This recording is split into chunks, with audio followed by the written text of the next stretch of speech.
The promise for this week. ఈ వారం కొరకు ప్రభు మనతో మాట్లాడుతున్నటువంటి మాట యెషయా గ్రంథము 27 నుండి ఐజయా 27. యెషయా గ్రంథము 27వ అధ్యాయము వచనం 3. Isaiah chapter 27 verse 3. యెషయా గ్రంథం 27 వచనం 3. యెహోవా అను నేను దానిని కాపు చేయుచున్నాను, ప్రతి నిమిషమున నేను దానికి నీరు కట్టుచున్నాను, ఎవడునూ దాని మీదకు రాకున్నట్లు దివారాత్రము దాన్ని కాపాడుచున్నాను.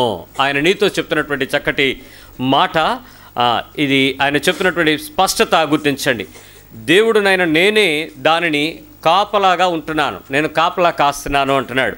ఆయన మనల్ని కాపాడువాడు, మనల్ని ఏలువాడు, ఇజ్రాయేలును కాపాడువాడు, కునుకడు, నిద్రపోనేవాడు. ఆయనే గనక దాన్ని కాపలా కాస్తే ఎవడైనా ముట్టగలడా? ఎవడైనా నీ దానిని ముట్టగలడా?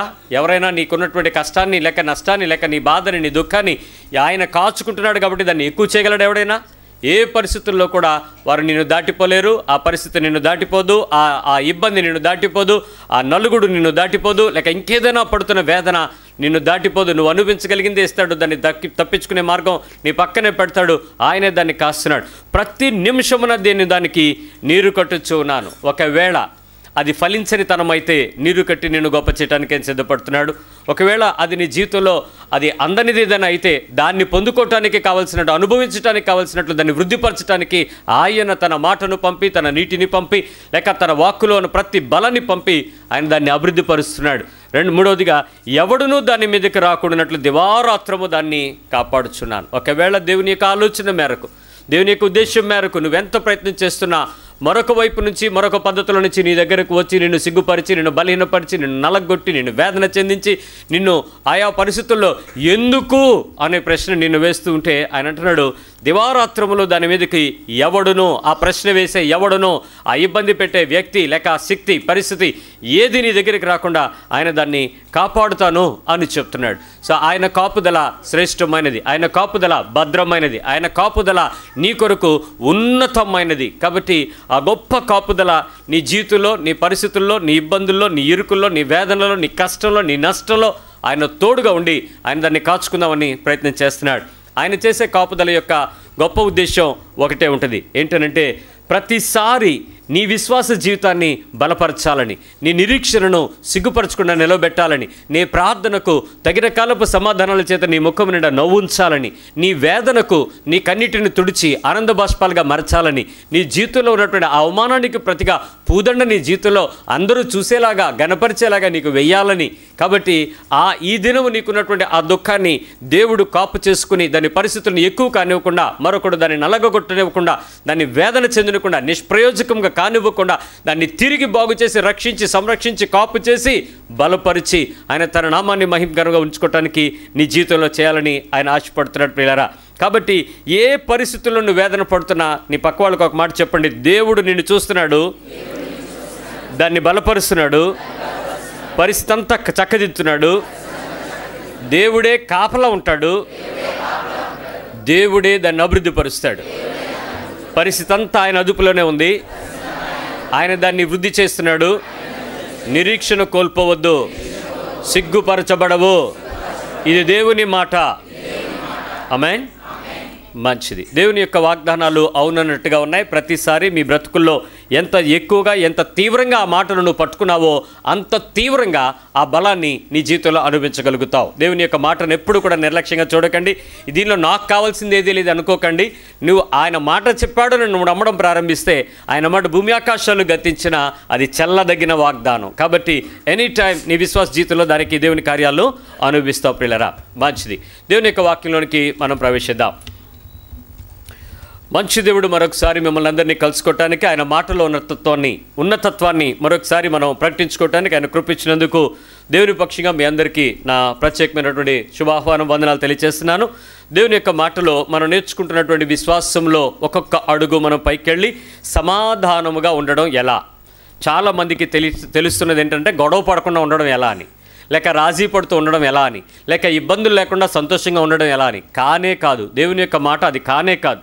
సమాధానంగా ఉండడం అనంటే దేవునికి నాకు మధ్యలో ఏ రకమైన పరిస్థితులు అడ్డంకి లేకుండా నా వ్యక్తిగత నా ముఖాన్ని దేవుని ముఖము వైపు తేరి చూచి ప్రతి క్షణము ప్రతి సమయము ఆయనతో నేను ఆ పొందుకుని ఉండడం అనేది సమాధానం. అంతేగాని లోకంలో ఉండేటువంటి పరిస్థితుల్లో మీరు ప్రార్థన చేసి దానికి ఏదో సమాధానం వచ్చిందని చెప్పి సాక్ష్యాలుగా చెప్పుకొని అక్కడే ఆగిపోతున్నారు. అక్కడ ఆగిపోయే పరిస్థితి అయితే ఉండకూడదని మరొకసారి మనం చేస్తున్నాను. ప్రతిసారి ఒక మెట్టు పైకి వెళ్ళటానికి, మీ విశ్వాసాన్ని స్థిరపరచుకోవటానికి ప్రతిసారి కార్యం చేయడానికి ప్రయత్నం చేయండి. దేవుడు ఆ విషయంలో మీకు సహాయం చేస్తాడు. మనం గడిచిన దినాలలో హెబ్రీయులకు రాసిన పత్రిక 12వ అధ్యాయము మొదటి 2 వచనాల మధ్య మనం కొన్ని విషయాలను ఆలోచిస్తూ ఉన్నాం. హెబ్రీ పత్రిక 12వ అధ్యాయం ఒక విషయానికి మళ్ళీ వద్దాం. Hebrews chapter 12 verse 1 and 2.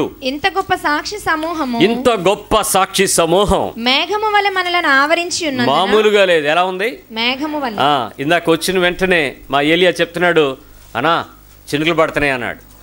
నేను పైకి వచ్చి చూసేటోడికి మేఘము ఫుల్గా ఆవరించి ఉంది. ఎంత మేఘమో! ఎక్కడో మేఘం ఉండి ఇక్కడ వర్షం పడడంలే అనుకోగలమా? ఒక్క నిమిషంలో ఆ మేఘం అలా స్ప్రెడ్ అయ్యి మన మీద కూడా ముంచేస్తుంది. ఇంత పెద్ద సాక్షి సమూహం మేఘంలాగా ఉందంట. బోల్డ్ మంది అన్ని విషయాల్లో మనం చూస్తున్నారంట. అందుకని ఏం చేయాలి? మనము కూడా ప్రతి భారము క్రైస్తవ జీవితంలో చాలా భారాలు మోస్తాం. చాలా భారాలు ఉంటాయి. ప్రతి భారము సులువుగా చిక్కులు పెట్టే పాపాలు మనకు చాలా ఉంటాయి. విడిచిపెట్టి విశ్వాసానికి కర్తయు దానిని కొనసాగించువాడైనా యేసు వైపు చూచుచు మన ఎదుట ఉంచబడిన పందెంలో ఓపికతో ఏం చేయాలి? పరిగెత్తాలి. ప్రతిసారి పరిస్థితి ఏంటంటే నీకు 2 పరిస్థితులు ఉంటాయి. ఒకటి, కొన్ని భారాలు నిన్ను అణిచివేస్తాయి. భారము అనే దానికి కొన్ని పరిస్థితుల్లో బాధ్యతలను చెప్పుకోవచ్చు, పరిస్థితులను చెప్పుకోవచ్చు, ఇబ్బందులు అనుకోవచ్చు, ఇరుకులు అనుకోవచ్చు. ఇవి భారాలు. రెండవది సులువుగా చిక్కులు పెట్టే పాపాలు. ఈ 2 మనల్ని ఏం చేస్తాయంటే యేసు వైపు చూడనివ్వవు. సమస్య వైపు చూడనిస్తాయి, పరిస్థితుల వైపు చూడనిస్తాయి, వ్యక్తుల వైపు చూడనిస్తాయి, ఆశ్రయించదగిన కొన్ని కోరికల వైపు చూడనిస్తాయి. నువ్వు ప్రతిసారి వీటన్నింటి ఏం చేయాలంటే ఈ రెండింటిని విడిచిపెట్టుకోవాలి. అసలు అవి నిన్ను వదలో, నువ్వు విడిచిపెట్టుకోవాలి. ఈరోజు క్రీస్తులోనికి నువ్వు ఒక ఉన్నతమైన స్థితిలో ఒక 50 ఏళ్ళు నువ్వు క్రైస్తత్వంలో అద్భుతమైన పరిణితి చెందేసిన తర్వాత కూడా నీ శరీరానికి కొన్ని భారాలు ఉంటాయి, కొన్ని చిక్కులు పెట్టే పాపాలు ఉంటాయి. ఎనీ టైం దాన్ని విడిచిపెట్టుకోవడానికి. అందుకే ప్రతిసారి దేవుని దగ్గరికి వచ్చిన తర్వాత ఇంక దేని గురించి ఆలోచించకూడదు. నువ్వు ఎవరి దగ్గరికి వచ్చావు? అన్నిటి అధికారము, అన్నిటి యొక్క శాసనము, అన్నిటికీ సంబంధించిన పూర్తి సర్వశక్తుడైన అధికారి దగ్గరికి వచ్చేసిన తర్వాత కూడా ఇంకా సునుగుతున్నారు, ఇంకా ప్రార్థనలు చేయండి, ఇంకా నాకు అది ఇప్పించండి, నాకు ఇది కోరుకోండి, ఇది చెప్తున్నారంటే ఏమనాలి మనల్ని? మీరు వచ్చింది ఎవరి దగ్గరికి వచ్చారు? ఎల్ షద్దాయ్, సర్వశక్తుడైనటువంటి దేవుడు, సంపూర్ణుడైన దేవుడు, పరిపూర్ణుడైన దేవుడు. ఆయన సర్వోన్నతమైన దేవుడు. తన నోటి మాట చేత భూమిని ఆకాశమును ప్రకృతిని సృజించిన దేవుడు. నిన్ను తన రూపంలో తన పోలికలో మలుచుకున్న దేవుడు, తన ఆత్మనిచ్చిన దేవుడు, నీ కొరకు ప్రాణం పెట్టిన దేవుడు. ఇన్ని విషయాలు తెలిసిన తర్వాత కూడా యేసు దగ్గరికి వచ్చి యేసు వైపు చూస్తూ ముందుకెళ్ళండిరా బాబు, భక్తి ఇక్కడ మొదలు పెట్టండి రా అని అంటే ప్రతి ఒక్కరు భక్తి ఎక్కడ స్టార్ట్ అవుతుందంటే ఆ పాస్టర్ దగ్గరికి వెళ్తే బాగా ప్రార్థన చేస్తే నాకు సమస్య తీరిపోద్ది అంటున్నారు. ఇప్పటికీ మీరు యేసు వైపు చూడండి అనే పదం చాలా సంఘాల్లో వినపట్లే. మా దగ్గరికి రండి, మా వైపు చూడండి అంటున్నారు. ఇప్పుడు ఎవరి వైపు చూడాలి? ఎందుకు అనంటే ఈ 2 పరిస్థితులు నిన్ను జీవితకాలం నిన్ను తింటూనే ఉంటాయి. వాటిని గెలవాల్సిన పని నీదే. రైట్. నేను కొన్ని విషయాలను ముందుగా మాట్లాడాను. సులువుగా చిక్కులు పెట్టి కొన్ని పాపాలు. ఒక్కసారి quick review and will go for the point 8. నేను ప్రేమిస్తున్నాను, ప్రేమించలేనప్పుడు నాకు ప్రేమించాలని లేదు అని చాలాసార్లు ప్రేమ విషయంలో ప్రేమించబడేటప్పుడు మనం అవతల కండిషన్ నుంచి రాలేనప్పుడు మనం ప్రేమించకుండా ఆగిపోతూ ఉంటాం. రెండవది, ఆహారం విషయంలో తిండిపోతుతనం దగ్గర మనం ఇబ్బంది పడి సులువుగా చిక్కులు పెట్టి పాపంలో పడిపోతాం. మూడవది, మర్యాద నాకు ఇవ్వనప్పుడు అర్హతను బట్టి నేను పొందుకోవాల్సింది పొందుకోకపోతే సులువుగా చిక్కులు పెట్టి పాపంలో పడిపోతాను. 4, డబ్బు అవసరం విషయంలో దేవుని మీద వ్యసన పడుతూ ప్రజలు చూస్తూ సులువుగా చిక్కులు పెట్టి పాపంలో పడిపోతాను. 5, విపరీతంగా వ్యక్తిగతమైన మాటలు నమ్మడం ద్వారా ఆ అపనమ్మకం కలిగి ఉండినప్పుడు మనం ఫెయిల్ అవుతూ ఉంటాం. 6, ప్రార్థనా శక్తి విషయంలో చాలా సంబంధమైనటువంటి ఆసక్తి విషయంలో మనం తిన్నగా ఉండలేక వాటిలో జారిపోతూ దేవుని సన్నిధిలో నిలబడలేక మనం పాపం చేస్తూ సులువుగా చిక్కులు పెట్టి అనేక పాపాల్లో పడిపోతూ ఉంటాం. 7, ప్రార్థనకు సంబంధించిన చాలా రకాలైనటువంటి కష్టాల విషయాలలో ప్రతిసారి ప్రార్థనే కష్టంగా మారుతూ ప్రార్థన చేయించుకోవడానికి ఇష్టంగా మారుతూ సులువుగా చిక్కులు పెట్టి అనేక ప్రార్థనకు సంబంధించిన విషయాల్లో మనం పడిపోతూ ఉంటాం.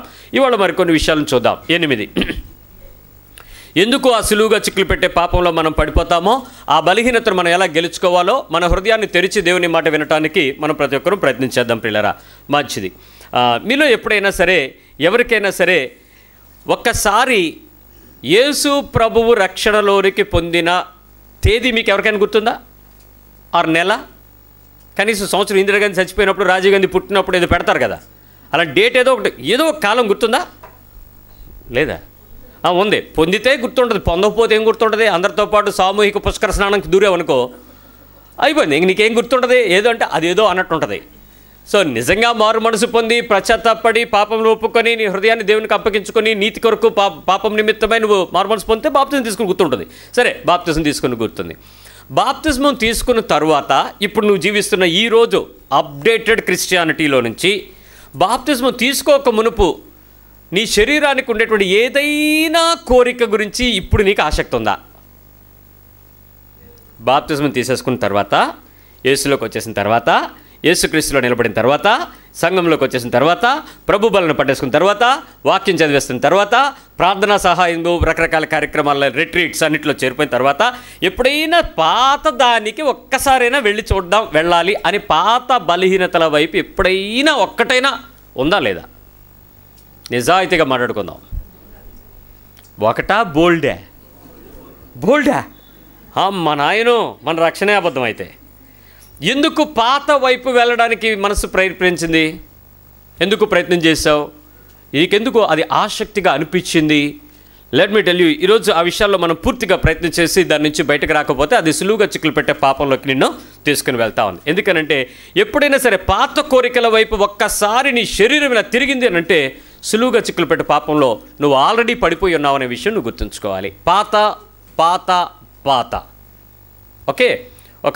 నేను బాప్తిజం ఇస్తున్నప్పుడు నిన్న ఒక బ్రదర్ అంటున్నాడు, అన్నయ్య నేను కొత్త బట్టలు తెచ్చుకున్నాను అన్నాడు. ఇక నుంచి కొత్త బట్టలే వేసుకుంటావా అని అడిగింది పక్కన ఒక ఆవిడ. ఈ పూట వేసుకుంటాను, ప్రతిసారి కొత్తదేనంటే మరి పాత ఏం చేయమంటావు అన్నాడు. నిజంగా పాత ఏం చేయమంటాడు? అది మనకు ప్రాబ్లమేగా. సో పాత బట్టలు కూడా వేసుకుంటాం, కాకపోతే క్రీస్తునందు నవీనతను ధరించుకోవాలి. ఆ రక్షణ వస్త్రం యొక్క సంపూర్ణతను నీ చూపించుకునేలాగా ఉండగలగాలి. బట్టల్లో ఏమీ లేదు, కానీ నీ లోపల జరిగేటువంటి మార్పులో ఉంటుంది. ఒక్కసారి శరీరానుసారమైనటువంటి వ్యక్తి ఆత్మానుసారమైన వ్యక్తిగా మారడం బాప్తిజం ద్వారా జరిగేటువంటి చర్య. ఏం జరుగుద్ది ఈ రెండింటికి మధ్యలో ఒకసారి ఆలోచిద్దాం. శరీరము అనేటువంటి విషయాలలో ఈ కొన్ని బలహీనతలు, కొన్ని విషయాలు చెప్తున్నాను వినండి. మొదటిగా మనస్సు. బాడీలో ఏముండదు? నెంబర్ 2 కోరికలు. మీరు చెప్తా ఉండండి. మనస్సు, కోరికలు, అలవాట్లు, ఆలోచనలు, వ్యసనాలు, బలహీనతలు, పొరపాట్లు.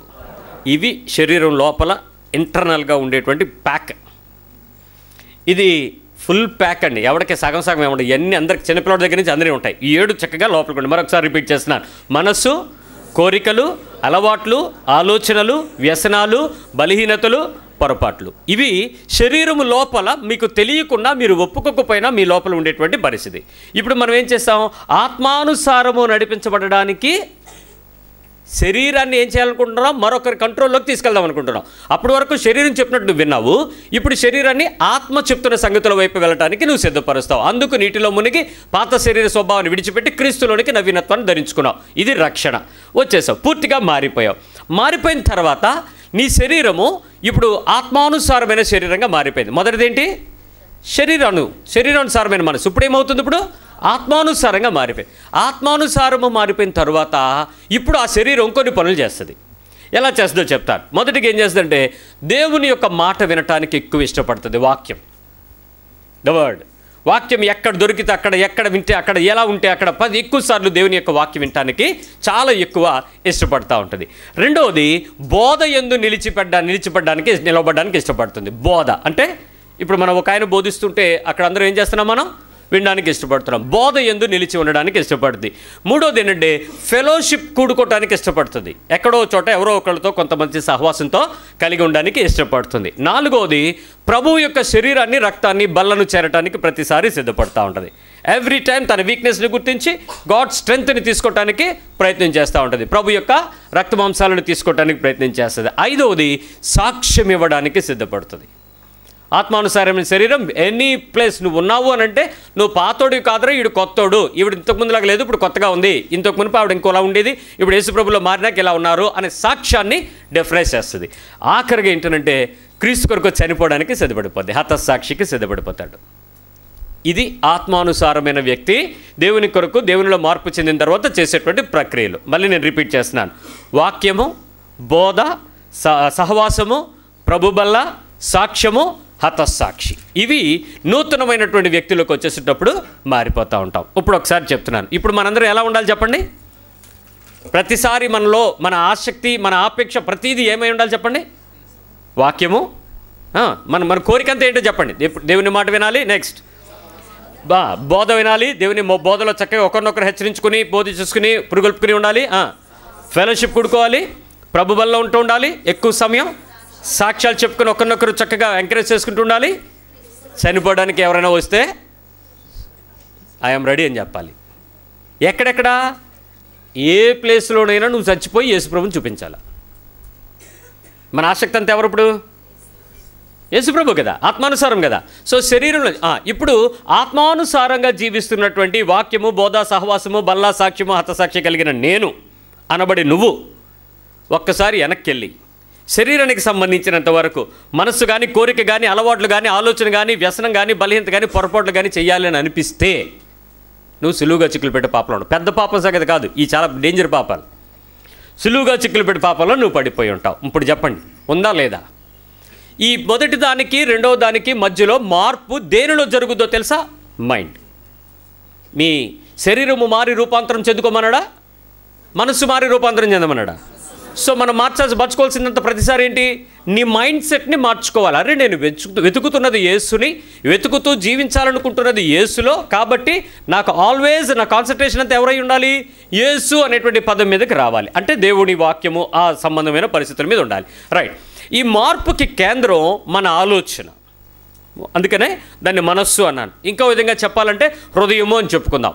మన ఆలోచన కానీ, తలంపు కానీ, హృదయం కానీ, మనస్సు కానీ, ఈ నాలుగు ఒకటే విషయం.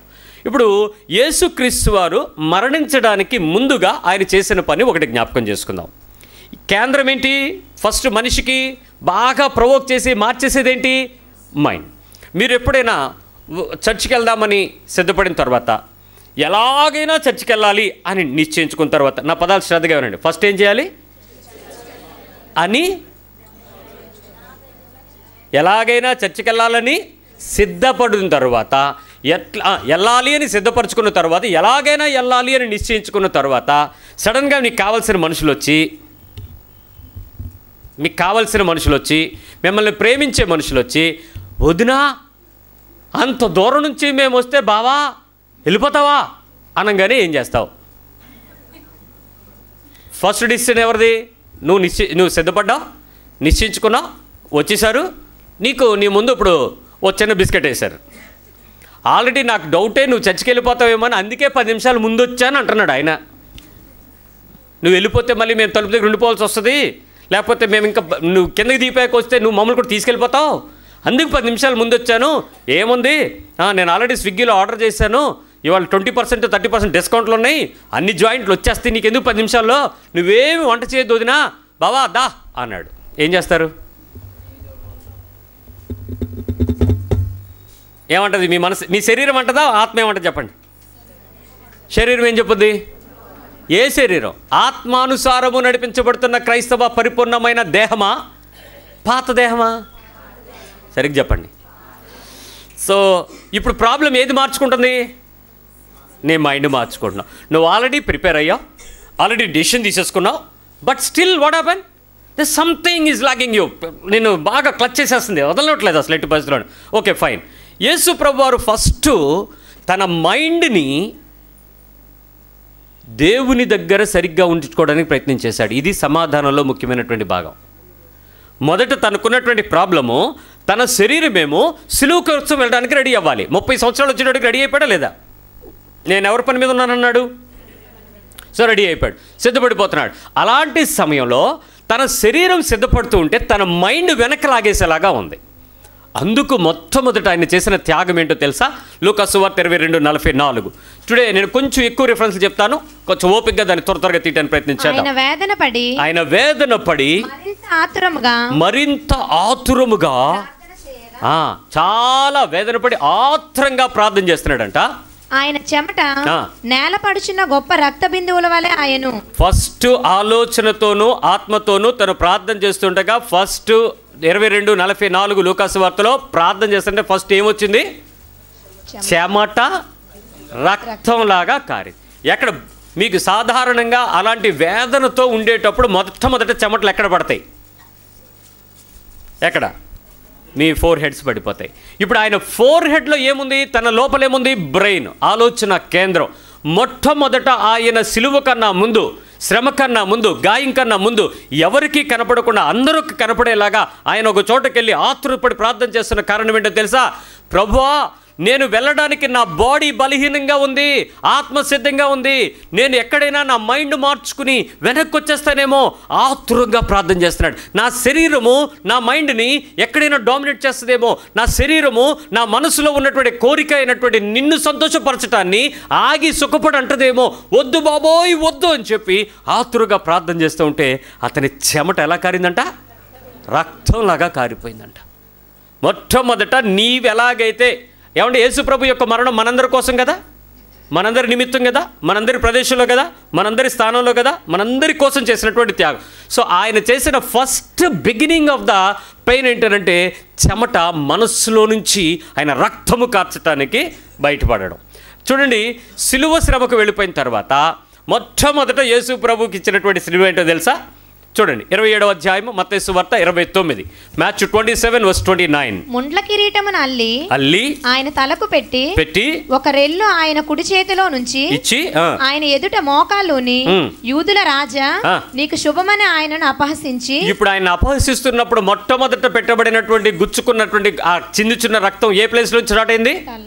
మైండ్, తల, ఆలోచన కేంద్రము తల, ఆలోచన తలంపులకు కేంద్రము తల, హృదయము లేక నిర్ణయం తీసుకునేటువంటి భాగము తల, క్రీస్తు సంఘమునకు తల.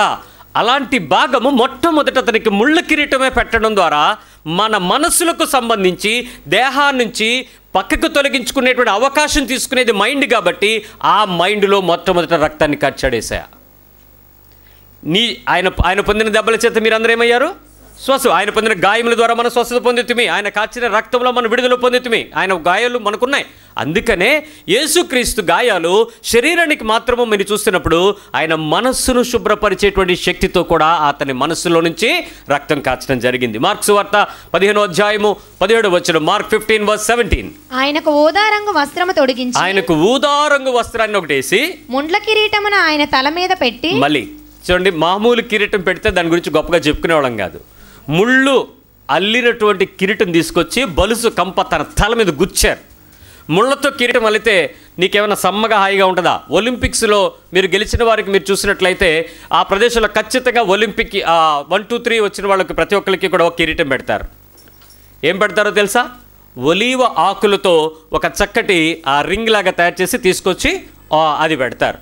అలాంటి ఆకులు ఆయనకి పెట్టింది ముళ్ళు అని ఖచ్చితంగా చెప్తుంది. అంటే ఏ తలభాగముతో అయితే ఆలోచన కేంద్రంగా ప్రపంచమంతా సఫర్ అవ్వబోతుందో, శరీరాన్ని దేవునికి ఇష్టమైన రీతిగా మలచనివ్వకుండా వెనక్కి తిరిగి చూడని చెప్పుద్దో, దాన్ని తిరగనివ్వకుండా ఉండడానికి ఆయన మొట్టమొదట మనస్సులో నుంచి కేంద్రమైనటువంటి తలను రక్తము చిందించి మన కొరకు చేశాడు.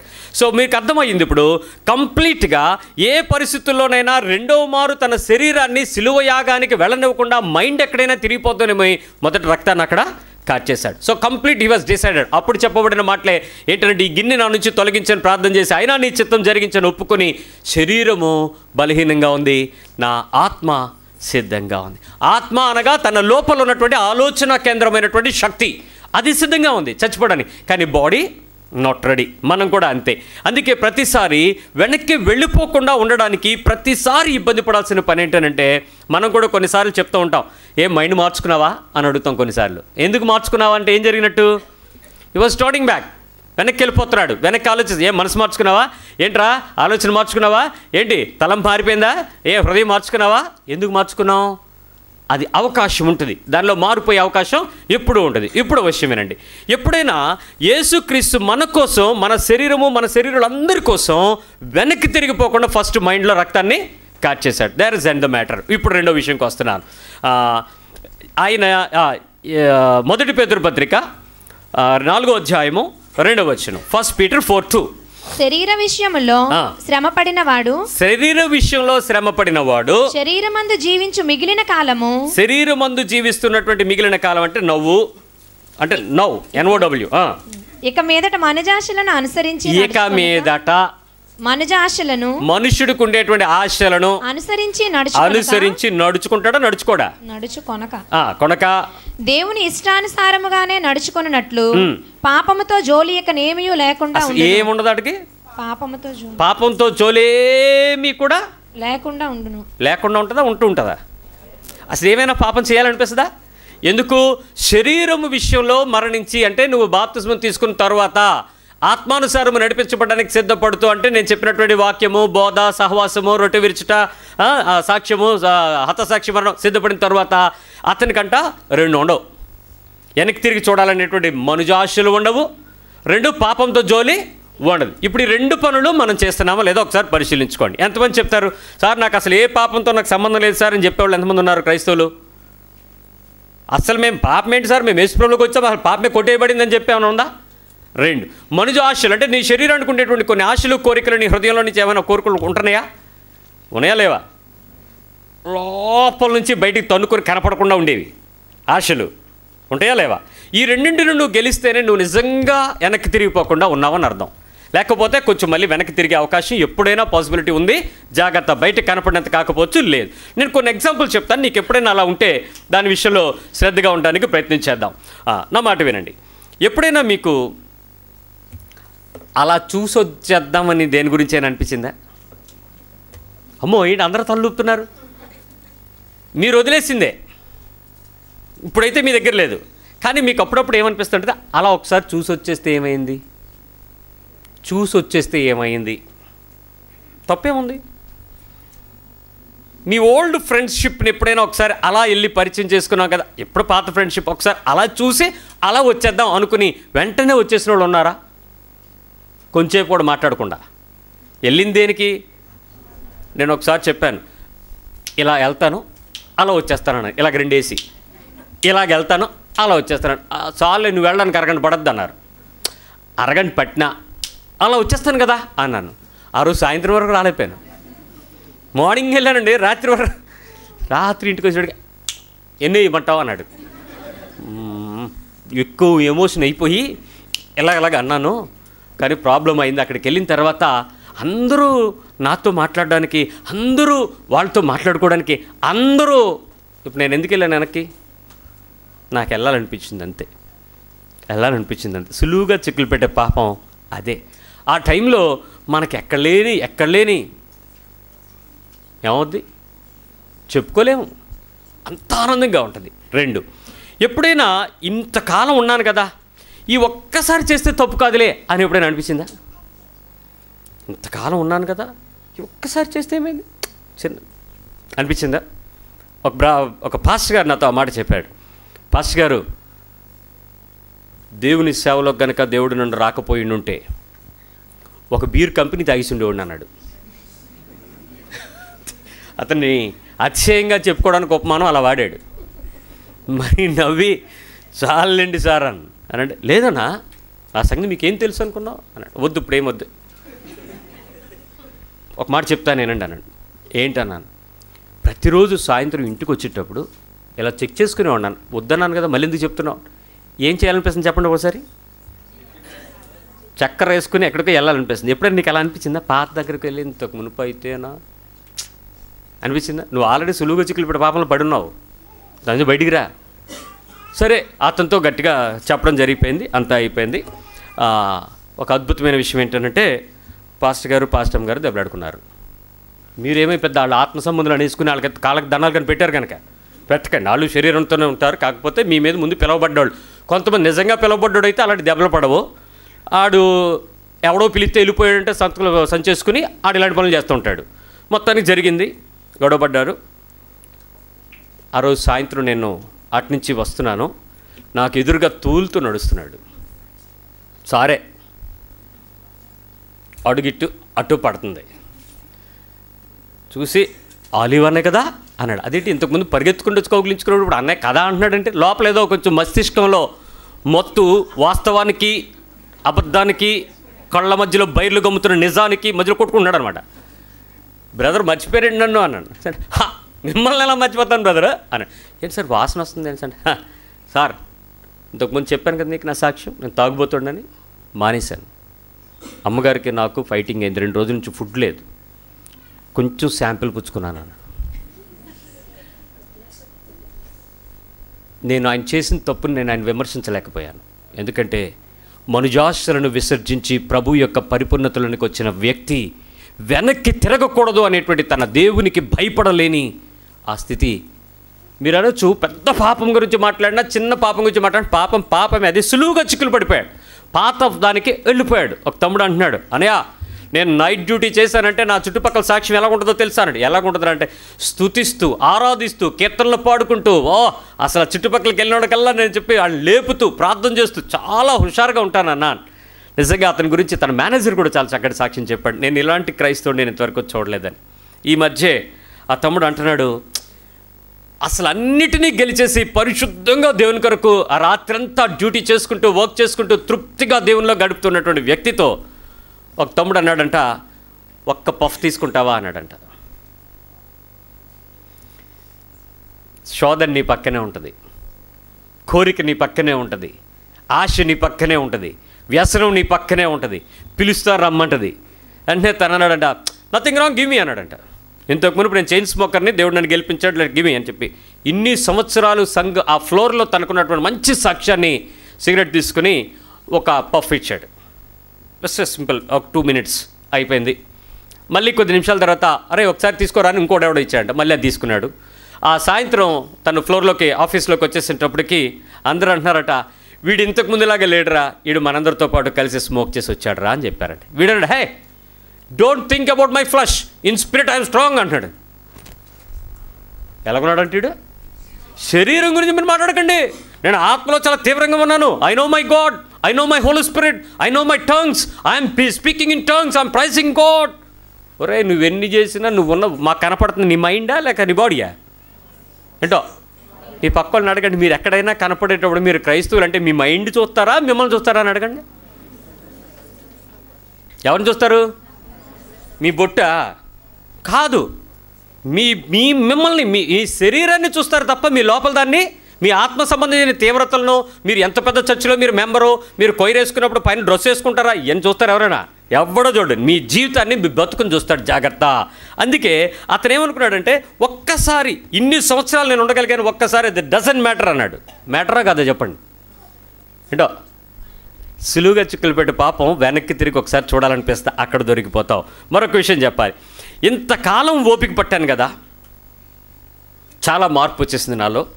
నిజంగా ఇంతకు మునుపు అయితే ఇంకా మరి ఇలాగలా కాదు, అసలు రోడ్డు మీదే ఉండేవాడిని, రోడ్డు మీదే ఉండేదాన్ని. విపరీతమైన అరుపులు, కేకలు, తిట్లు, బూతులు, రకరకాల వ్యవహారాలు. నిజంగా ఆలివ్ బాబు దగ్గరికి వచ్చిన తర్వాత మూసేసుకున్నాను, చుట్టేసుకున్నాను, పేస్ట్లు వేసేసుకున్నాను, టేపులు పడిపోయాయి, మొత్తం ఆగిపోయింది. అస్సలు నేను తిట్టడం బానిసాను, దొంగముండ రా అని పిలుతుంది. సాక్ష్యం బాగుంది కదా? అన్నీ మూసుకుందంట, అన్నీ ఆగిపోయినాయంట, అసలు బూతులు మాట్లాడలేదంట, తిట్లు మానేసిందంట. ఎంత మారిపోయిందంట నా దగ్గరికి వచ్చాక. నేను అమ్మా నేను మూసేసుకోవాలి.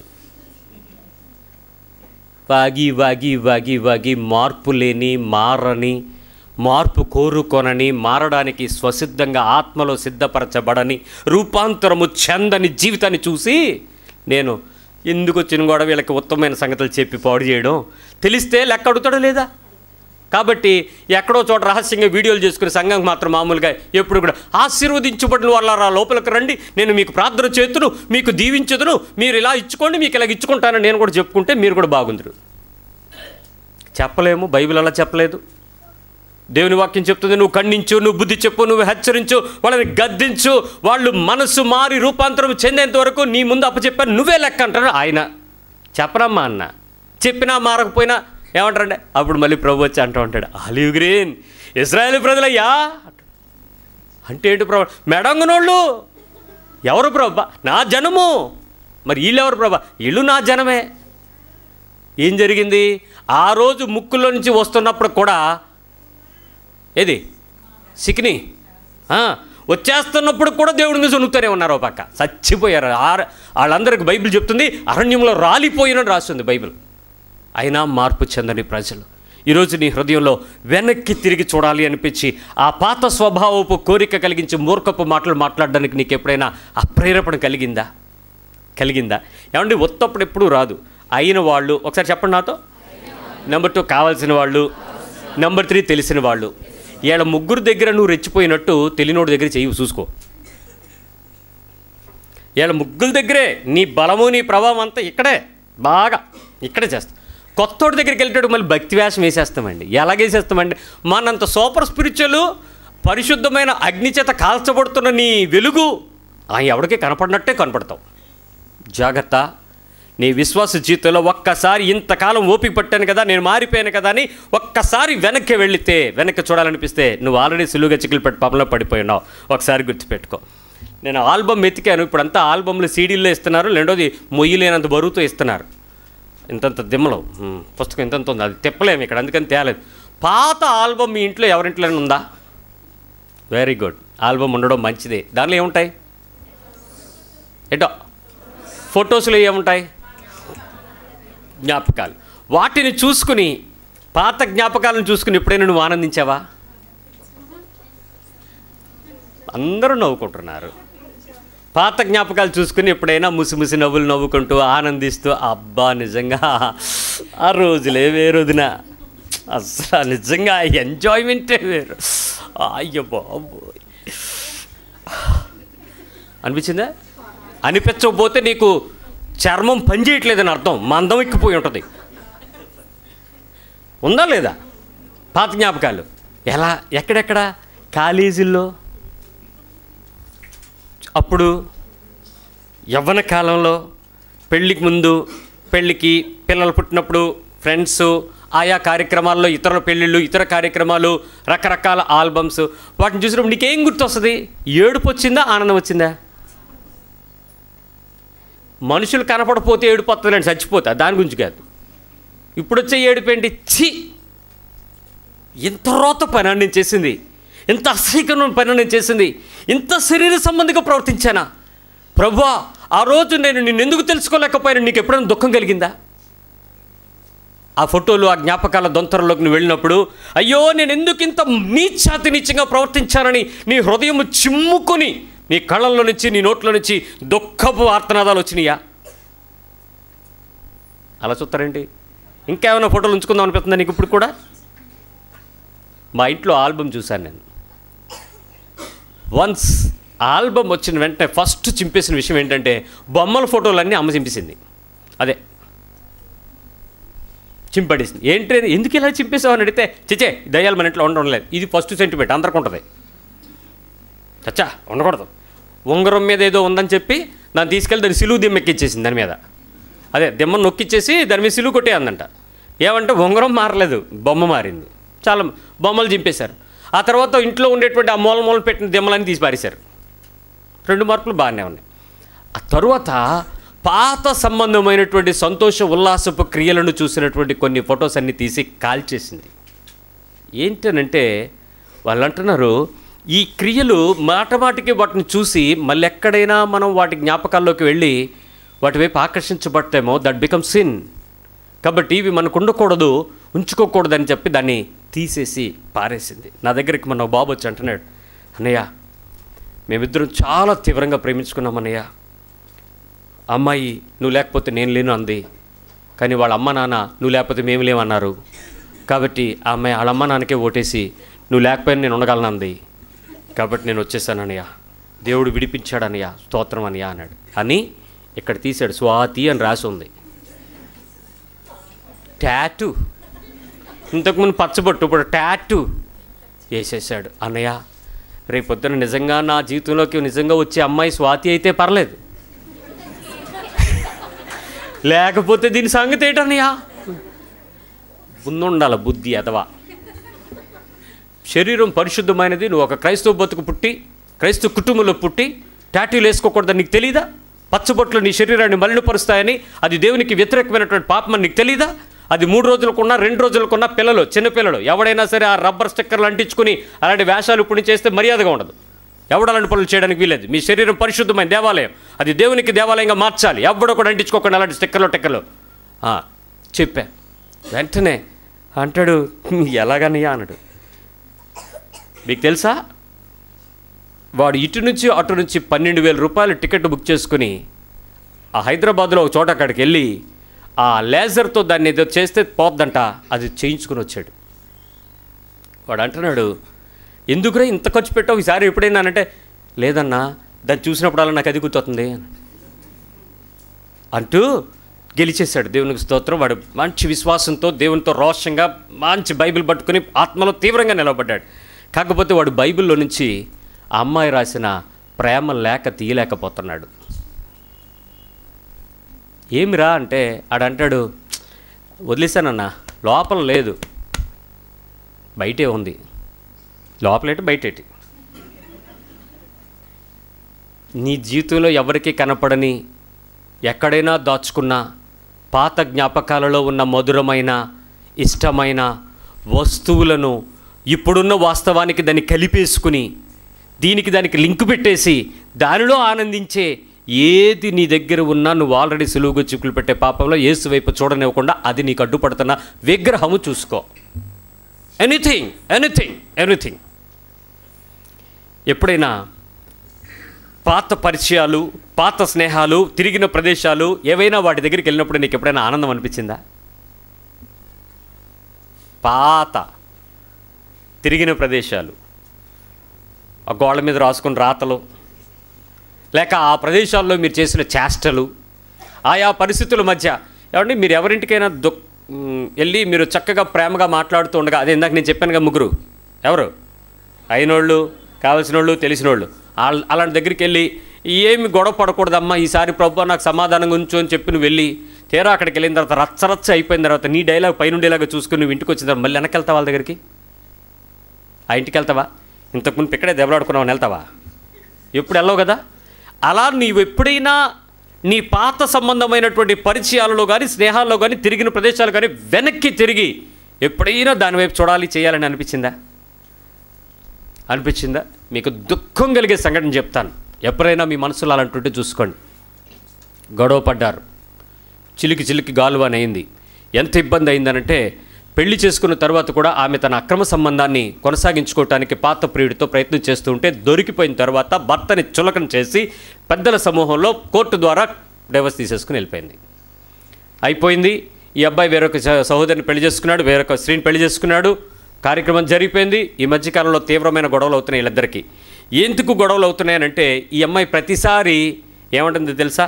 నువ్వు సెకండ్ హ్యాండ్ అంటుందంట. పెళ్ళి ఆవిడ చేసుకోమన్నాడు మరి దాన్ని.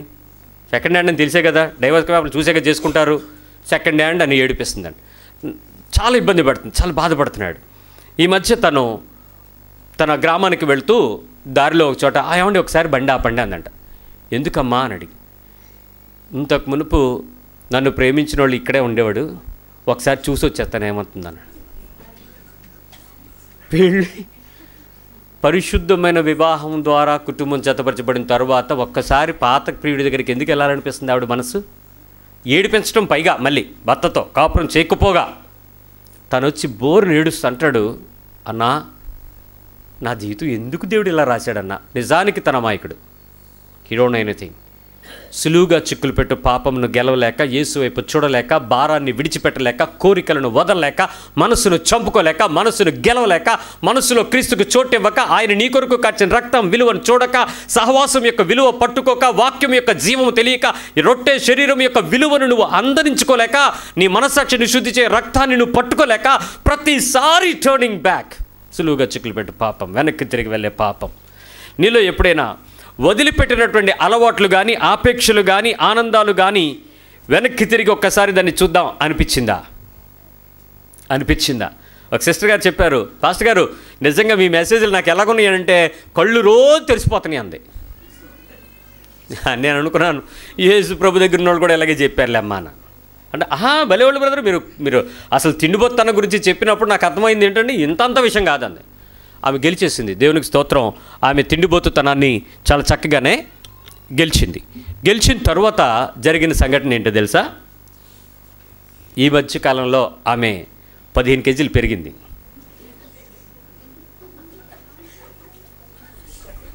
నేను అడిగాను, ఆవిడని కాదు, కంగారు పడకండి, మా అమ్మగారిని. మా అమ్మగారు అన్నారు, బాగా తనివి ఇచ్చేస్తే లావు అవుతారా అంది. తనివి అంటే సంతృప్తి, ఏది సీకు సింత లేకుండా, కదలాల్సిన అవసరం లేకుండా, మాట్లాడాలి మెదలాలి అనిపించుకోకుండా తృప్తి ఎక్కువైపోతే లావు అవుతారా అంది. ఆవిడ క్యారేజ్ చూసిన తర్వాత అర్థమైంది అది కాదని. 3 బ్యాగులు వేసుకుంది ఒంటికి. ఏంటమ్మండి ఇది పొద్దున్న, ఇది మధ్యాహ్నం, ఇది రాత్రి, సాయంత్రం. ఎందుకు ఆ రకమైన బలహీనతలో ఆ వ్యక్తి పడిందో మీకు తెలుసా? గెలిచిందా గెలవలేదా? గెలిచినట్లుగా ఉండి మళ్ళీ వెనక్కి తిరిగి వెళ్ళిపోయింది. సులువుగా చిక్కులు పెట్టే పాపం బయటికి కనిపిస్తున్నంత సంతోషంగా ఉండదు. వెనక్కి వెళ్ళేటప్పుడు నీకు తెలియదు, వెళ్ళిపోయిన తర్వాత నువ్వు పాపంలో ఉన్నావని చెప్పినా నువ్వు ఒప్పుకోదు. ఏమనంటే నేను ఎంత తింటున్నాను, ఇంతే తింటున్నాను అంది. 15 కేజీలు ఎందుకు పెరిగింది? ఇంతింతే తింటే, యాజ్ పర్ ద డాక్టర్స్ కొంచెం కొంచెం తింటే లావు అవ్వరు. అది టెక్నిక్ వాడుకోండి. ఒకేసారి ఎక్కువ తింటే మీకు ఇబ్బంది అవుద్ది, కానీ కొంచెం కొంచెం తింటే మీకు ఇబ్బంది కలగదు. రైట్. మరి ఎందుకు నేను 3 విషయాలు చెప్తున్నాను. మొదటిగా వదిలిపెట్టిన అలవాట్లు ఏంటంటే, మొదటిది ఆహారం, ఫుడ్ దగ్గర గెలిచినట్టే గెలుస్తాం, ఓడిపోతుంటాం. ఇంక ఈ రోజు నుంచి తినకూడదు అనుకుంటాం, అనగానే తింటాం. ఇంకేవాళ్ళ నుంచి లాస్టే దేనికి? ఆ పూటకి. అదే కదా ఆఖరి రోజు. మళ్ళీ రేపు కొత్తనే కదా. 2 ఆపేక్ష. ఏదైనా ఆపేక్షలలో నువ్వు గెలిచావా లేక మళ్ళీ వెనక్కి వెళ్తున్నావా? ఆపేక్ష సంథింగ్. నెంబర్ 3 ఆనందం.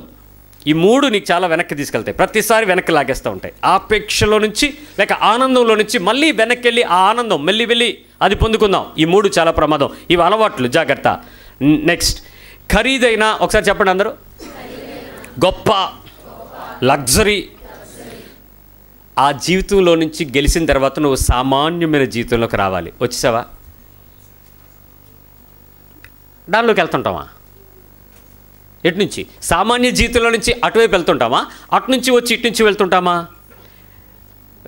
మొన్న వారం ఒక డాక్టర్స్ ఫ్యామిలీ, భార్యాభర్తలు ఇద్దరు కూడా డాక్టర్సు తమిళనాడు నుంచి వచ్చి పార్వతీపురం దగ్గర ఒక చిన్న మారుమూల ప్రదేశంలో ఆ కొండల ఐటీడీఏ ట్రైబల్ ఏరియాలో పనిచేస్తున్నారు.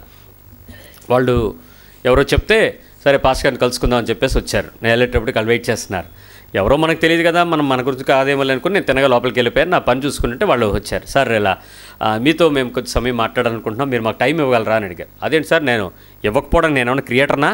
రండి కూర్చోన్నాను. కూర్చోబెట్టి మాట్లాడుతుంటే ఆమె తన సాక్ష్యాన్ని చెప్పడం ప్రారంభించింది. పాస్టర్ గారు, నేను ఎండీ చేసి నేను మినిస్ట్రీకి వచ్చాను అంది. అతను అంటున్నాడు, సూపర్ స్పెషాలిటీ చేసి నేను వెనక్కి వచ్చి మినిస్ట్రీకి వచ్చాను సార్. మేమిద్దరం కూడా దేవుని యొక్క పిలుపుని బట్టి ఈ ప్రాంతంకి వచ్చాం. 17 సంవత్సరాలు అయిపోయింది అంది. ఇదే నేను 22 సంవత్సరాలు అయిపోయింది, నేను ఇంచుమించు 20 దాటిపోయింది. 20 దాటిపోయింది, నాకెప్పుడు మీరు కలవలేదండి అని అంటే, మేము ఎప్పుడు మనుషుల కోసం పనిచేయలేదు, ప్రభు కోసం పనిచేస్తాం. ఏం చేశారు ఏంటి సంగతి అంటే, వాళ్ళిద్దరూ కూడా పిల్లల్ని కూడా కనకుండా, ఇద్దరు డాక్టర్స్ అయ్యి పిల్లల్ని కూడా కనకుండా ఆ ప్రాంతంలో పిల్లల్ని దత్తత తీసుకుని 20 మంది పిల్లల్ని టౌన్లోకి తీసుకొచ్చి వాళ్ళు చదివిస్తున్నారు. ఆ ఏరియా ఆసుపత్రి దగ్గరికి ఎవ్వరు వెళ్ళినా వీళ్ళు వెళ్ళి పర్సనల్గా వాళ్ళు ట్రీట్ చేస్తారు. వాళ్ళిద్దరూ కూడా అందరికీ కావాల్సిన హెల్త్ కండిషన్స్ ఇస్తారు. యేసు ప్రభు గురించి చెప్తున్నారు. మిక్కిలి థింగ్ ఏంటంటే ఆర్గానిక్ ఫుడ్ గురించి వ్యవసాయం చేయిస్తున్నారు వాళ్ళిద్దరు. ఆ విలేజ్లో పంటలు పండిస్తున్నారు. రైతులుగా అక్కడున్న ట్రైబల్ పీపుల్ అందరికీ కూడా పోడు వ్యవసాయం చేస్తూ ఉంటే వాళ్ళ మధ్యలోనే ఉండి వాళ్ళతో పనిచేసి ఆధునికమైన పద్ధతుల ద్వారా వాళ్ళందరికీ ఆ పని చేయిస్తున్నారు. నేను వాళ్ళతో మాట్లాడి అన్నాను, నిజంగా నేను వచ్చి ఒకసారి చూడాలనుకుంటున్నానండి అని అంటే, చూడడానికైతే రావద్దంది. అస్సలు మొహమట్లేదు ఆవిడికి, చూడడానికైతే రాకండి అని. పని ఏం చేయాలంటే ఓ నెల మాతో పనిచేయడానికి రండి అంది. ఏంటంటే మీ షుగరు గీకరు అన్నీ తగ్గిపోతే వచ్చేయండి అంది. మా నాయన నాకు అనిపించింది, మీలాంటి సమర్పణ నా దగ్గర అయితే లేదు. వాళ్ళు తలుచుకుంటే పేషెంట్ని ముట్టుకుంటే 500 రూపాయలు, ముట్టుకుంటే ఎండి డాక్టర్ 5,000. ముట్టుకోవడం అంటే కాదు, అసలు ఆయన దగ్గరికి వెళ్ళాలంటే ముందు 500 కట్టాక వెళ్ళాలి. చూసుకోండి, ఇప్పుడు అంతా పుస్తకం ఒకటి ఇచ్చేస్తారు కదా, నీ పేరు ఊరు ఏజు గిజు రాసేసి కంప్యూటర్లో టక్ టక్ కొట్టేసి ఈ ఫైల్ పట్టుకో, నీకు టోకెన్ ఇస్తాను పిలుస్తాడు, కూర్చోకడం. ఏమండి మనుషులతో మాట్లాడడానికే 500 రూపాయలా? సరే వాళ్ళు చదువుకొని లక్షలు మరి ఎవరి దగ్గర తీసుకెళ్తాడు, మన దగ్గర కాకపోతే. చూశాను, ఇంత ఖరీదైనటువంటి వైద్యం పొందుకుంటున్న ఈ రోజుల్లో మీరు ఎంత సమర్పణ కలిగానంటే వాళ్ళు ఒకటే చెప్తున్నారు, మేము కావాలనుకుంటే సంపాదించుకోగలం, అది పెద్ద ఇబ్బంది ఏం కాదు, కానీ ఈరోజు మేము వాటిని యేసు కొరకు వదులుకోవాలనుకుని వచ్చాము. Just because to leave everything for God.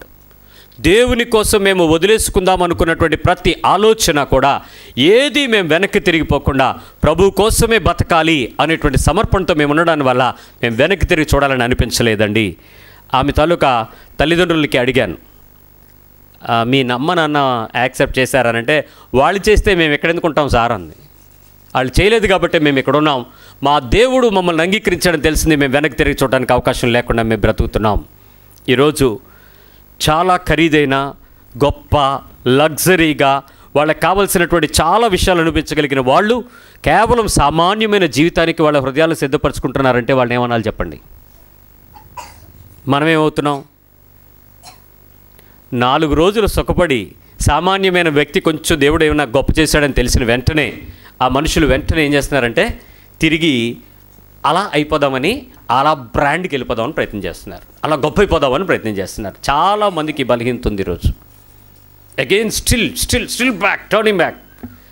ఆఖరికి ఒక మాట చెప్పనివ్వండి, మీ జీవితంలో ఎప్పుడైనా తిరుగుతున్న సుఖము సౌఖ్యము అనేటువంటి అనుభవంలో నుంచి పరిచర్య కొరకు నువ్వు నలగొట్టుకోవడానికి దేవుని పక్షంగా ఎప్పుడైనా రాగలిగావా? తిరుగుతున్న సుఖము లేక సౌఖ్యములో నుంచి నువ్వు బయటకు వచ్చి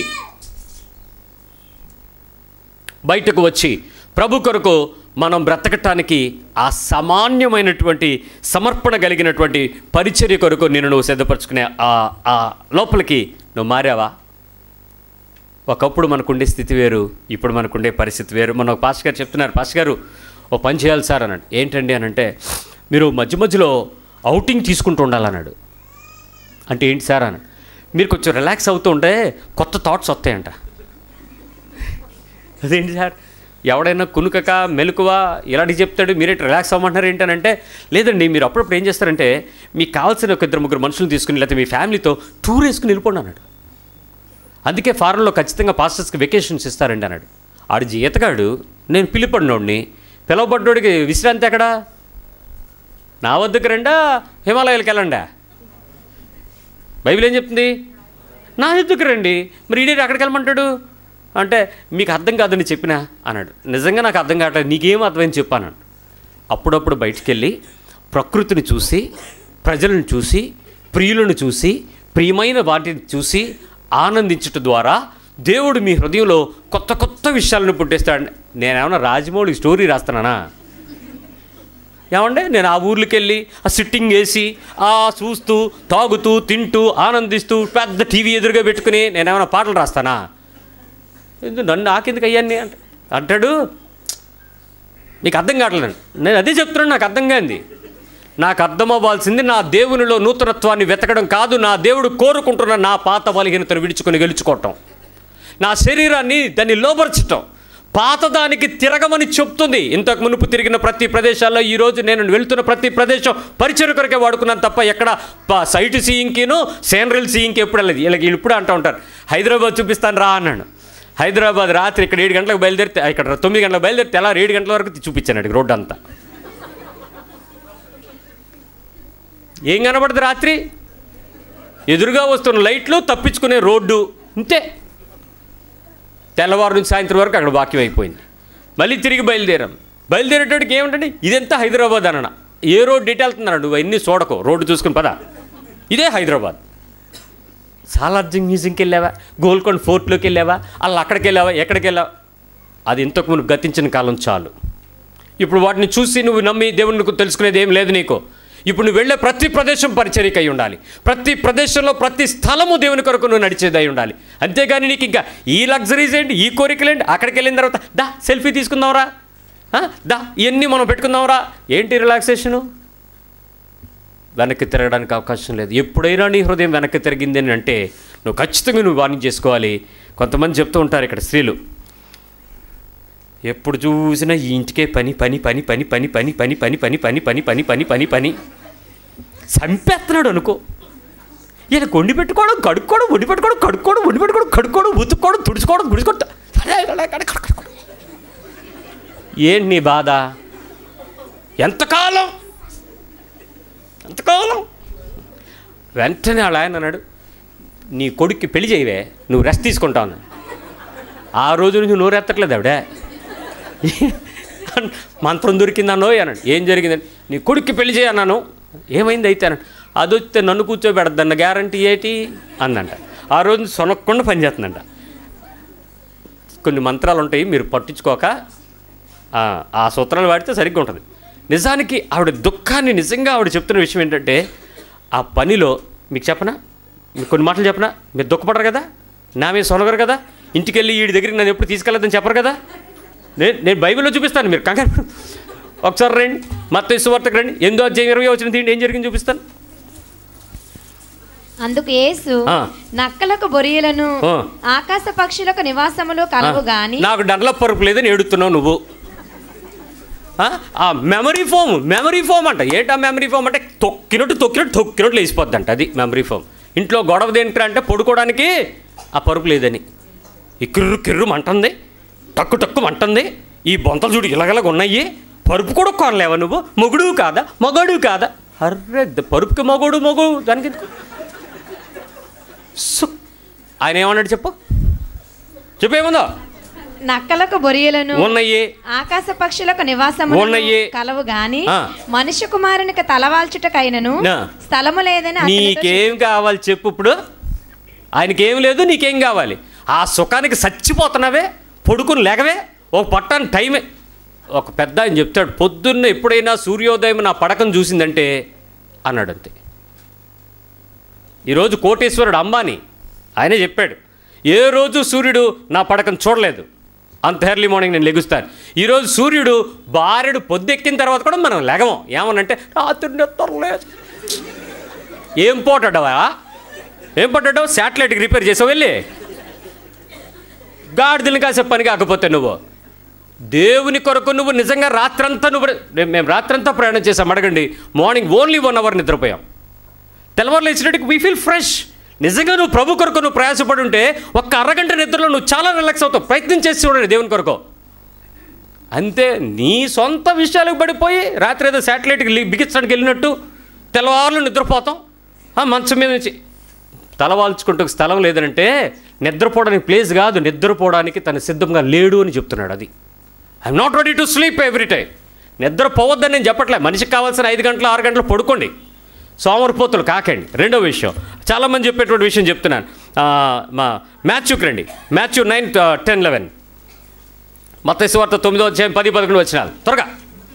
ఇంటిలో భోజనమునకు యేసు కూర్చుండి ఉండగా, ఏ ఇంట్లో కూర్చున్నాడో ఇప్పుడు చెప్తాను. ఇంట్లో భోజనానికి అంటే డైనింగ్ టేబుల్ దగ్గర ఎలాంటి డైనింగ్ టేబుల్ ఉందో చూద్దామా. ఇదిగో సుంకరులను పాపులను అనేకులు వచ్చి ఆయన యొద్దను ఆయన శిష్యుల యొద్దను కూర్చుండిరి. పరిసయ్యులు అది చూసి మీ బోధకుడు సుంకరులతోనూ పాపులతోనూ కలిసి ఎందుకు భోజనం చేయుచున్నాడని. అంతేనా? ₹1,00,000 డైనింగ్ టేబుల్ మీద కూర్చున్నాడని ఏడుతున్నారు. దేని మీద కూర్చున్నాడని ఏడుతున్నారు. ఇప్పుడు మన బాధ ఏంటి చెప్పరా? క్వశ్చన్ పాడైపోయింది, అర్థం బాగలేదు, అది అటువైపు వెళ్ళిపోతుంది, ఇటువైపు కొంచెం బాగుంటే అది కొనుక్కుంటే అక్కడ బాగా తక్కువ. ఈయన ఎవరి దగ్గర కూర్చోవడానికి ఆలోచిస్తున్నాడండి?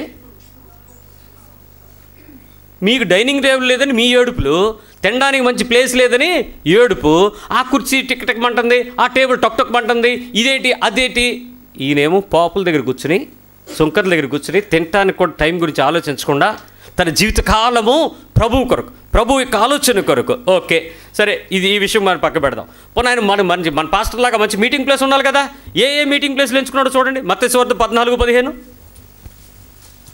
మాథ్యూ 14:15. సాయంకాలం అయినప్పుడు శిష్యులు ఆయన యొద్దకు వచ్చి ఇది అరణ్య ప్రదేశము. ఏంటి ఇది? అరణ్య ప్రదేశము. ఏ పాస్టర్ అరణ్యంలో మీటింగ్ పెడితే ఎంతమంది వెళ్తారు చెప్పండి చూద్దాం. ఎంతసేపు నేను మీటింగ్ పెడితే ఎన్ని వేల మంది వస్తారని ఆలోచించడమే తప్ప ఎంత ఎక్కువ మంది వస్తారనో తప్ప ఎక్కడైనా అరణ్యంలోకి వెళ్ళి మీటింగ్ పెట్టినాడు ఒక్కడిని చూసారా? ఎడారిలోకి వెళ్ళి అంటే టూర్కి వెళ్ళి తిరిగిన కూడా చెప్పట్లేదు నేను. ఈయన వెళ్ళింది మరి మార్కు 4:1 కూడా చెప్తాడు. ఆయన సముద్రపు తీరాన ఆ అరణ్యాల్లో ఈయనకున్న పబ్లిసిటీ. ఇప్పుడు మనం ఎక్కడెక్కడ ఉండాలి చెప్పండి?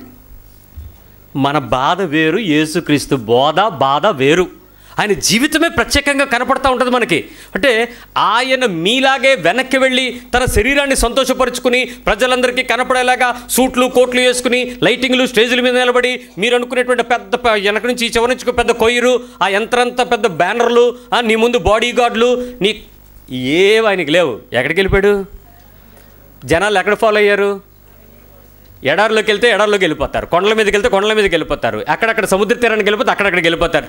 యేసుక్రీస్తు వారికి ప్రతి సమయంలో ఏం కావాలి? ప్రజలు కావాలి. ఎక్కడ దొరుకుతారు? అక్కడికి వెళ్ళేవాళ్ళు. ఈరోజు పరిస్థితి ఏంటంటే డిఫరెంట్గా మారిపోయింది. సరే, ఇంకో విషయం చెప్తాను. ఆయనకు కావాల్సినటువంటి డబ్బుల విషయంలో ఏం జరిగిందో చూద్దాం. మాథ్యూ 17:24, మత్తయి 17:24.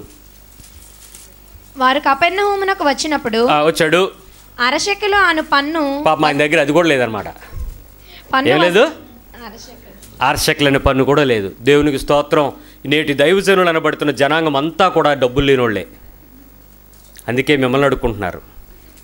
ఇవ్వండి, అకౌంట్ నెంబర్లు వెయ్యండి, టీవీకి పెట్టండి, దానికి చెయ్యండి, దీనికి చేయండి. ఈయన దగ్గర డబ్బులు లేవు. మన యేసుప్రభు నీళ్ళు కూడా ఎంత జాగ్రత్తగా. అప్పుడు ఆయన ఏం చేశాడో చూడండి. పన్ను వసూలు చేయవారు పేతురునొద్దకు వచ్చి మీ బోధకుడు ఈ అరశెకలు చెల్లింపడా అని అడుగగా చెల్లించును అని చెప్పాడు. ఏం చేశాడు మీకు తెలుసు? అతడు ఇంటిలోనికి వచ్చి అక్కడికి వెళ్ళమన్నాడు, మాటలాడక మునిపే గేలం పట్టుకెళ్ళమన్నాడు, వేయమన్నాడు, చేపడద్దన్నాడు, తీయమన్నాడు, దాని నోట్లో శకలం ఉంటే తీసుకెళ్ళి నీకు నాకు కలిపి హాఫ్ కట్టేసుకో అన్నాడు. అంటే ఇంతకీ అతను డబ్బులు ఎవరి దగ్గర ఉండేది తెలుసా? యోహాను సువార్త 13:29, జాన్ 13:29. యేసుప్రభు వారి సొమ్ము ఎవరో కాసేవారు చూడండి. డబ్బు సంచి యోధా యొద్ద ఉండెను గనుక, అమ్మయ్యా, ఫైనాన్స్ మేనేజ్మెంట్ అంతా బ్రదర్ జూడ్ కనుక పండగకు తమకు కావలసిన వాటిని కొనమని అయినను పేదలకు ఏమైనా ఇమ్మని అయినను యేసు వానితో చెప్పినట్టు కొందరు అనుకొనిరి. ఈ సొమ్ము అప్పుడప్పుడు బాగా ఏం చేస్తుండేవాడు? కొంచెం సెల్ఫ్కి, అదే పరిచర్యకి వాడుతూ ఉండేవాడు. సో యేసుప్రభు ఎప్పుడు దాని పెద్ద పట్టించుకోలేదు. ఎందుకంటే దానివల్ల నాశనం అయిపోతాడని ఆయనకు తెలుసు. ఎవడు దేని వెనక తిరుగుతాడో దాని వెనకాల పోతాడని తెలుసు. ఆఖరికి ఆ 30 వెండి నాణాలకే పోయాడు. భయ్యా, నీ జీవితం గుర్తుపెట్టుకో. ఏదైతే నువ్వు కోరుకుంటున్నావో, నేను మీకు చెప్తున్నాను, స్థలం గురించి కానీ, సమయం గురించి కానీ, సుఖం గురించి కానీ, ప్రజల గురించి కానీ, డబ్బు గురించి కానీ, ఆఖరికి అతని జీవితంలో ఎంచుకున్న ఒక పెద్ద పబ్లిక్ ట్రాన్స్పోర్ట్ వెహికల్ ఏంటో తెలుసా? ఏంటి చెప్పండి? గాడిద. ఆడి కారు కాదు, గాడిద. అంటే అతనికి గౌరవ మర్యాదలు పొందుకోవాల్సిన అవసరం ఉందా లేదా చెప్పండి? ఆయన ఎవరు కుమారుడు? గట్టిగా చెప్పండి. ఇప్పుడు ఎవరు? రాజకుమారుడు ఏమవుతాడు? యువరాజు వారు. ఇప్పుడు యువరాజుకి అంత ఘనత ఉండాలక్కర్లేదా? ఏమన్నా పొందాడు ఎక్కడన్నా? ఆయన పేరు చెప్పుకున్నప్పుడు మన సంగతి ఏంటి చెప్పండి? మిడిసిపడిపోవట్లు ఎక్కడికక్కడ. ఎట్ ద సేమ్ టైం క్రైస్తవ్యం కింద నుంచి పైకి తీసుకెళ్తుంది. అంటే నువ్వు లోలో వచ్చి హై జీవితాన్ని చూపిస్తుంది. తప్పు. హైలో ఉన్నవాడు లో జీవితానికి రావాలి. ఇది క్రైస్తవ్యం. అన్నీ ఉండి ఏమీ లేనట్లు బ్రతకడానికి వదులుకునే జీవితం క్రైస్తు.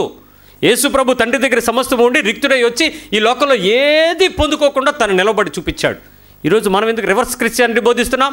వెనక్కి తిరిగి చూసే జీవితం, సులువుగా చిక్కులు పెట్టే పాపంలో పడిపోయే బలహీనతలో ఉన్నాం. ఏ విషయాల్లో మనకి తిరిగి వెనక్కి చూడాలి అని అనిపిస్తుందో వాటన్నిటిలో కూడా నువ్వు సులువు చిక్కులు పాపంలో పడిపోయినావు చూసుకో. ఎవ్రీ ఇష్యూ అది పెద్దదా చిన్నదా అన్నది కాదు. వెనక్కి తిరిగి ఒక్కసారి నీకు అనిపించిందా, ఇక దానిలో పడి ఉన్నావు అంతే. దాని నుంచి బయటకు రావాలి. ప్రభు సహాయం అడుగుదాం.